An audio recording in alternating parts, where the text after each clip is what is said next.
Hello, my name is Reni Hofmueller. I'm from Graz, Austria. I'm 46 or 45. I'm an artist and an activist.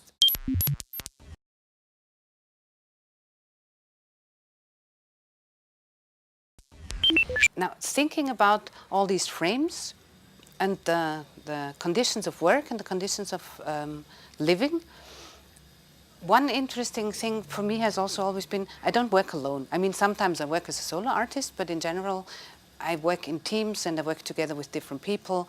And there's a lot of ideas and projects and just living situations that have a huge influence on my life. Daily life things, like very special things that only happen once in a lifetime.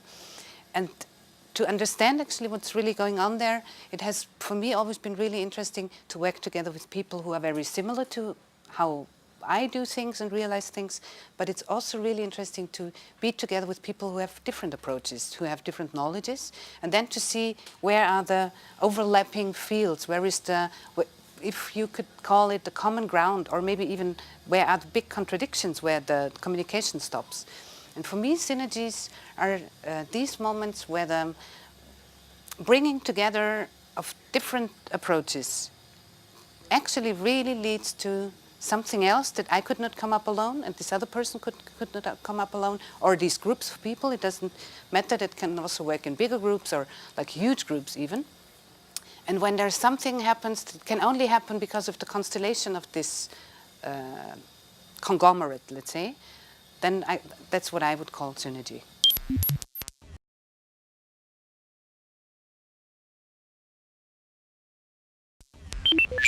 I've started working in the field of sound and media, new media, about probably 25, 30 years ago. And in this time, a lot of new technology came into, let's say, normal use for everybody. Started with access to the radio, which as technology was not so new then, but at least in Austria it was not accessible to, let's say, normal people. There was only state radio and state TV.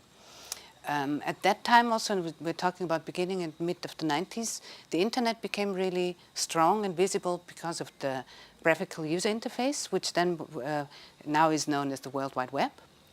And also I was part of that introducing of the mobile phone and everything that has to do with this.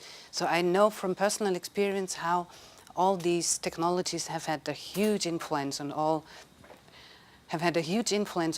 the all sorts of expressions and the way how society developed and changed.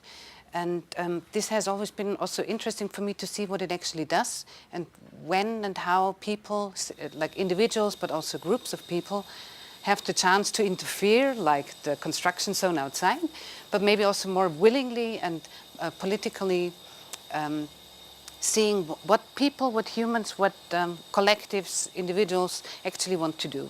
So my interest also as an artist has always been to look at the possibilities and the frames in which this happens, and maybe also try to find out where there could be, let's say, where there could be gray zones. There is a definition of what is normal and accepted, what you can do. Then there is a definition of what is illegal and out of the scale of a society. And each society has different rules how they define it. But then there's always this gray zone in between where you can actually maybe change that space and change the order of these things. And this is I would say that's like in general the region where I'm mostly engaged in.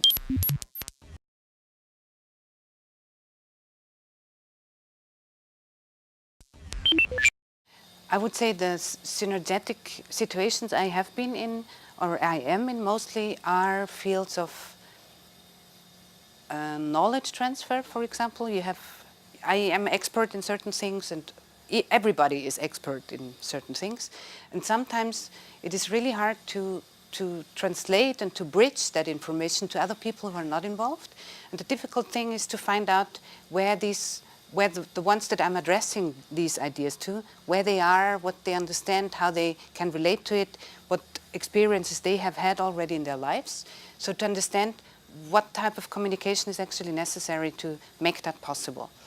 And the difficulty, in my opinion, sometimes lies in the fact And I try not to do it, but it also happens to me that you start instrumentalizing the audience or the other because it makes it easier to communicate. And it's very hard to be precise and clear and have the patience and the time and also the acceptance that it could even be that the reaction is negative and this other person says it's not, I don't want to, I find your art boring or I find the project stupid. To be in an honest communication situation also means that that has to be possible.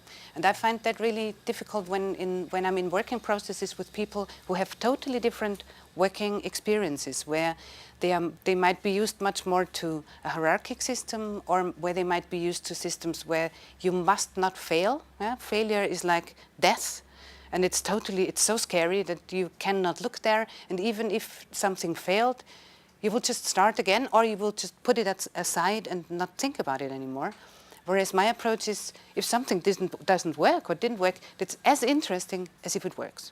And to find out methods how to actually really collaborate, which is not exploiting somebody else and which is not putting somebody else in a situation where this person cannot move out from his or herself anymore, that I find the most difficult with synergetic working situations and also living situations, because it sometimes happens before you realize that it happened, and you really have to find a way how to get out of that conflictive situation again.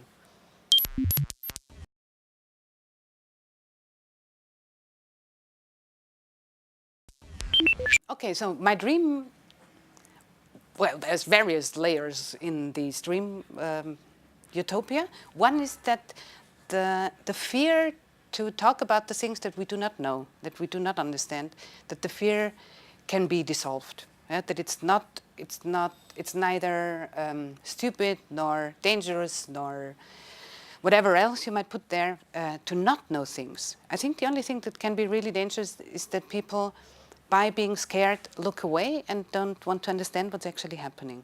So my utopia would be that we find, as societies, as huge collective and different sizes of collectives, we find ways to deal with that fear, and that not fear is triggering what we do, but curiosity and joy and just the pure fact that we are here. A concrete situation of Sinergia is a project that I'm involved now since 1.5 years.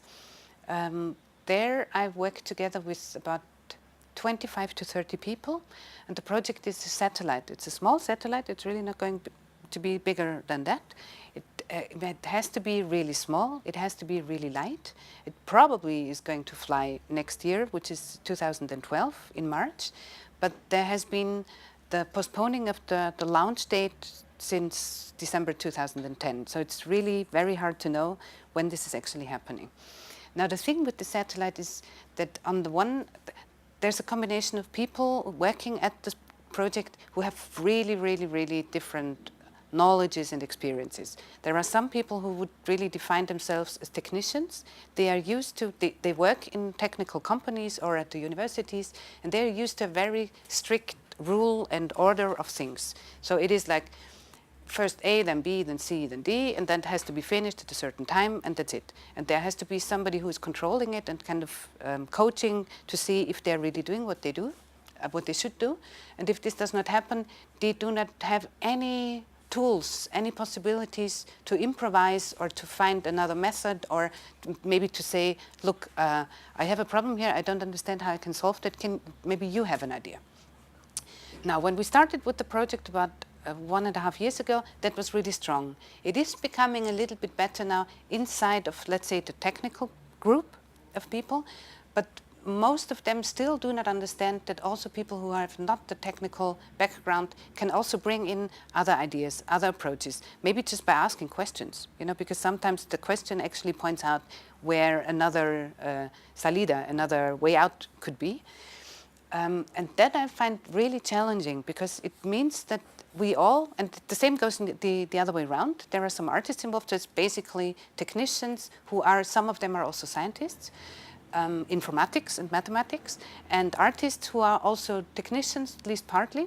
So we have some overlapping ground, but it's very diverse in the sense of how they understand what what their role is and what they want their role to be inside of the satellite project.